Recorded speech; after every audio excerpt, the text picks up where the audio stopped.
gente, agora nós estamos aqui no GeoGebra, né, que é um software matemático livre, tá, gente? Vocês podem pegar ele gratuitamente aí na internet, baixem ele, e daí nós vamos trabalhar a construção do gráfico daquelas funções que nós acabamos de ver, tá? A primeira função que a gente tinha, que até construir lá o gráfico, que não ficou muito bem feita, né?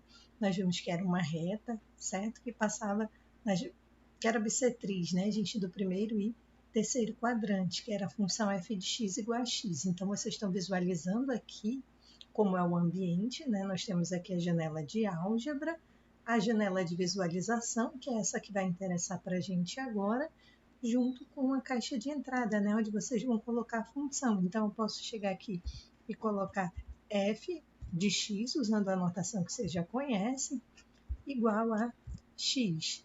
Daí eu já tenho o gráfico da nossa função. Olha aí, uma reta, né, que passa pela origem. Nesse caso, a gente está considerando o domínio como conjunto dos números reais. Suponham que, de repente, vocês pensem assim, professora, eu queria colocar uma restrição assim, eu queria colocar essa função com domínio de menos 2 a 2. Aí você pode vir aqui, escrever função, vocês estão vendo que está aparecendo de opção aqui na segunda, ó. O GeoGebra já dá todas as informações para a gente. Você quer função, aí você coloca o valor inicial e o valor final. Então, quem é a minha função? Minha função é a função identidade x. Eu quero que o valor inicial seja menos 3, eu vou colocar assim. E, desculpem, eu coloquei ali no lugar errado o valor. Então, o valor inicial menos 3 e o valor final 3. Olhem lá o gráfico da nossa função. Gente, eu disse que ela era a função f de x igual a x, onde o domínio dela estava no intervalo fechado de menos 3 até 3. E daí está a construção do gráfico, que a gente já sabia que seria uma reta, tá? E é como eu tinha falado para vocês lá no finalzinho, né, gente? Ainda há pouco. O que eu disse para vocês? Que os pontos que estão aqui, ó, gente, no eixo das abscissas, né? Esses pontos são pontos que pertencem ao domínio da minha função, né? Nesse caso aqui, todos eles, ó, do intervalo de menos 3 a 3, eles pertencem ao domínio. E todos os pontos que estão aqui no eixo das ordenadas dentro são pontos que pertencem ao conjunto imagem, né? Nesse caso aqui, por exemplo, não é todo o eixo das ordenadas que é o meu conjunto imagem, tá? A gente tem que ver a situação. Por exemplo, se eu vier aqui, eu vou pegar um pontinho, só para a gente ter essa ideia. Marquei um pontinho na minha reta aqui. Então, vou pegar esse pontinho aqui. Eu vou andar ele aqui, ó. Estou andando onde, gente? Eu estou andando no meu gráfico. E à medida que eu mudo ele, é óbvio que eu estou mudando o que é o valor da minha abscissa, porque assim, a minha abscissa, que é o valor de x, é livre, certo? Então, eu vario o x e com isso eu vou obtendo os meus valores de y. E aí eu tenho meus pares ordenados, que eu marco no plano cartesiano. Então, o lugar geométrico descrito pelo ponto, né, que seria x, f de x, quando x vai percorrendo o domínio, nos dá o gráfico da nossa função. Tá legal?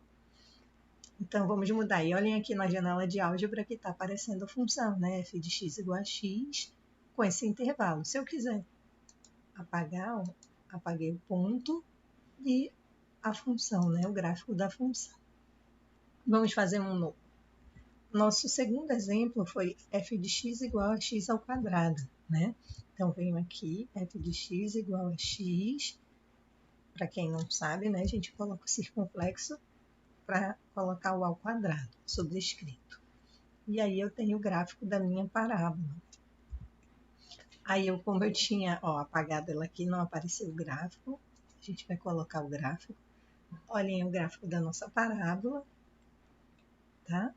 F de x igual a x ao quadrado, com domínio sendo o conjunto dos números reais. Aí você pode pensar, professora, se eu quisesse colocar restrições aqui, eu não quero mais que o domínio seja o conjunto dos números reais. Eu queria colocar no intervalo de menos 4 a 2 só. Você pode fazer isso? Pode. Vai lá e escreve a função. A gente já vai aparecer aqui a sintaxe para vocês bonitinha, vocês não têm que escrever, gente, marquei lá. Então, a minha função é x elevado ao quadrado. o valor inicial eu vou colocar menos 4 e o valor final eu vou colocar 2. E daí eu tenho o gráfico da minha função. Deixa eu apagar a outra para vocês não confundirem, né? Vou tirar essa aqui, a primeira, tá, gente? E olha aí, o nosso intervalo, porque eu já coloquei agora o domínio sendo de menos 4 até 2. Todos os números reais que estão dentro desse intervalo fechado de menos 4 a 2 pertencem ao domínio. E para cada um desses pontos eu tenho o quê? O valor associado a ele, que seria a imagem deles, que são pontos que estão aqui na parábola. Por exemplo, gente, se eu pegar aqui o 2, a imagem do 2, através da função f de x igual a x ao quadrado, é quanto? 4, certo? Então, vem aqui a imagem do 2, está aqui o número 2. Quem é a imagem dele? Eu subo, toquei aqui, a imagem dele eu já sabia que era 4. Né? Se eu marcar um pontinho aqui e vier com esse ponto aqui sobre o meu gráfico, quando ele for igual a 2, o x igual a 2, o y é igual a 4. Observem aqui, x igual a 2, y é igual a 4. Tá certo? A mesma coisa o menos 2, correto? Venho aqui, ó, quem é a imagem do menos 2? Também é 4. Tá? Só para a gente visualizar. Eu vou criar agora uma nova página aqui só para a gente não fazer confusão, né? Não vou gravar, tá? E aí a gente vai fazer as nossas outras funções. A outra função era a raiz quadrada de x, então você pode vir aqui e colocar f de x igual a SQRT de x, que vai aparecer o gráfico da raiz quadrada de x. Observe aí que o nosso domínio agora, o que aconteceu, gente? Só peguei os números positivos, ó. Olhem aqui o domínio da nossa função. Tá vendo? Só são os números positivos, né? Que estão aqui à direita do zero, à esquerda, vão estar os números negativos. Por isso a gente não trabalhou. Por quê? Porque no conjunto dos números reais não existe raiz quadrada de números negativos. A mesma coisa eu poderia fazer aqui, gente. Ah, professora, eu quero restringir esse domínio, eu quero colocar números maiores que ou iguais a zero, mas só até o 15, por exemplo. Daí eu vou lá, escrevo função, faz a mesma coisa, tá? Não tem diferença. Vou fazer aqui para vocês, só para ficar bem claro, né? Para ninguém mais ter dúvida em relação a isso. SQRT, aí x, vou lá colocar o meu valor inicial 0 e eu vou colocar o meu valor final 25. Pronto. Tá aí o gráfico da minha função, tá certo? Agora não mais com o domínio sendo todos os números maiores ou iguais a 0, né? A gente fez a restrição só lá até o 25. Agora só falta a nossa última função, né? Que é f de x igual ao módulo de x. E aí ela é bem interessante, ela vai ser um pouquinho diferente das outras. Por quê? Porque daí agora a gente vai ter uma função definida através de duas sentenças, como a gente já viu na nossa última aula, certo? E daí a gente tem o quê? Que a função f de x é igual a x para valores de x maiores ou iguais a zero e a menos x para valores de x menores do que zero. Daí a questão é, como é que a gente vai colocar isso? Né? Como é que nós vamos escrever? Daí a gente não vai ter problema nenhum aqui, mas a gente vai ter que usar uma sintaxe diferente aqui no momento, porque eu preciso de uma condição agora, né? Então, a gente vai fazer o quê? A gente vai colocar um se aqui, ó, se, e daí já vão aparecer as opções. É como eu digo a vocês, ó, o GeoGebra ele já nos ajuda, né? Já apareceu aqui tudo, eu não vou precisar escrever nada. O que seria, gente? A gente tem as condições para valores de x maiores ou iguais a zero e para valor menor que zero. Então, a minha condição é, se o x, né, for maior ou igual a zero, então a minha função é quem? É x. Se não, ou seja, caso contrário, que é assim que ele escreve, a nossa função vai ser menos x. E aí vocês têm o gráfico da função módulo. Observem aqui como está o gráfico. Estão vendo? Né? De menos x, para valores de x maiores do que zero, ela é x. Para valores de x menores do que zero, é menos x. observando aqui que essa parte do gráfico é exatamente igual à da função identidade, que a gente já construiu, né, ainda há pouco, correto? Então, eram esses gráficos que a gente tinha para construir, né, gente? Espero que vocês tenham entendido e tenham gostado, tenham observado aí a facilidade que a gente tem de entender, de enxergar esses gráficos aqui no GeoGebra. Por isso, a gente vai estar sempre utilizando nesses momentos, porque vai nos ajudar muito. Então, a gente vai voltar lá agora e finalizar o que são funções iguais, né? Na verdade, quando nossas funções são iguais, o que a gente precisa para que elas sejam iguais? Quando é que duas funções são iguais, né? A função f, definida em a e tomando valores em b, a função g, definida em c e tomando valores em d. São iguais se somente se elas tiverem. Então, a gente tem 3 condições aí.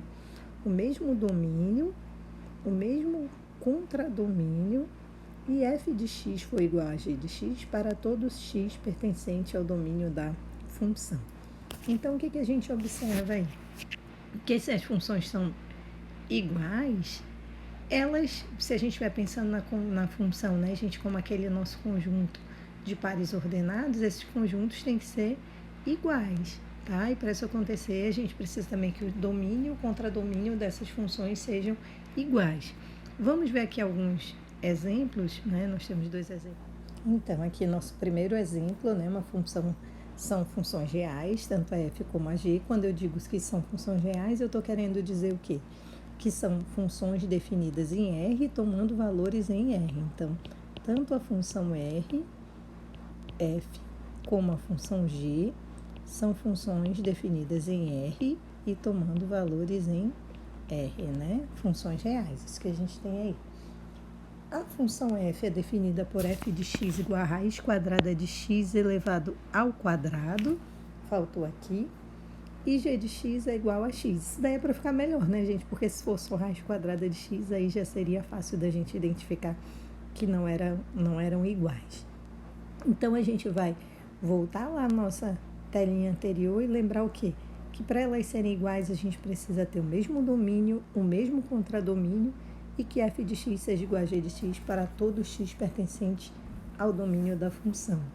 E olhando essa terceira